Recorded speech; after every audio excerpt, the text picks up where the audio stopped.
to open down the road electively. Is kind of that's what our practice is, and that's what kind of I'm going to advocate for. Fortunately, there's a study. There's not a lot published in this topic because it's a rare incident. It doesn't happen overly. You can't do randomized trials or anything like that, obviously. But the best study I found was from Europe.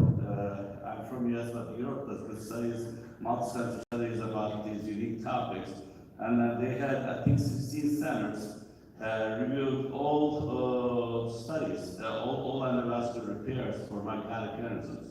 So the goal was to see the outcomes after endovascular repair of myocardial aneurysms, and then what long-term survival and complications were assessed.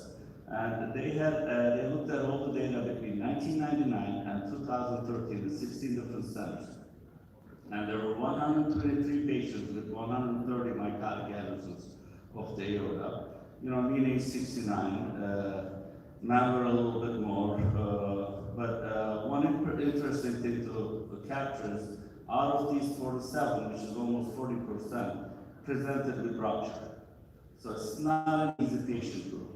And if you look at the anatomic locations, there were 4 ascending aorta and arch, descending 34, paravisceral 15, and infrarenal 63, and multiple locations of 7. So it's not a select group of patients. These are complex, difficult locations, aneurysms. And the treatments were like 43 of them were EVAR, fenestrated branch EVAR 9, and then infrarenal EVAR is 71 of them. So most of these patients had 30 weeks of, 30 weeks of antibiotic administration, which is really important in my mind, and the mean follow-up of 35 months.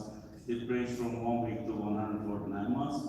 6 patients were converted to open repair during the follow-up, and survival was 91%, 75%, 55%, 41% respectively at 1, 12, 60, and 120 months. So these numbers obviously look small, but compared to the reality of these patients, these are actually very good numbers. And infection-related death occurred in 23 patients, which is 19%, 9 after discontinuation of antibiotic treatment. And I'm going to touch that later, but 10 of those 3 patients died of sepsis, not graft deterioration or anything like that. And so regression analysis demonstrated that the salmonella positive culture as predictors for related infection related deaths, so non-salmonella positive. So if there's salmonella, they do better. If there's non-salmonella in the cultures, they actually do worse in general. So in conclusion, they said myocardial aneurysm treatment with endovascular approach is feasible and durable in most patients. Late infections will occur, and they may be lethal. Long-term antibiotics are important, and non-salmonella positive blood cultures are associated with worse outcomes. And this was the infectious complications after the repair. As you can see, recurrent sepsis in 15 patients, 10 were fatal. Stent graft infection in 5 patients, again, all 5 were fatal. Recurrent myocardial aneurysm in 5 patients, 4 were fatal. Aortic fistula in 4 patients, and stent graft infection and recurrent anemia in 4 patients. So the main findings of the study is the short-term outcome was good, 90% survival at 30 days, and a significant number of fatal infection-related complications mostly occurred during the first post-operative year. And long-term outcomes were good, 55% at 5 years.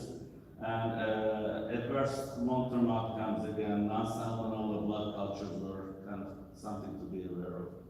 And when you compare this with open repair, results are a lot worse than open repair. Short-term mortality rates in the literature range from 20 to 40%, and significantly short-term, long-term morbidity-related morbidities obviously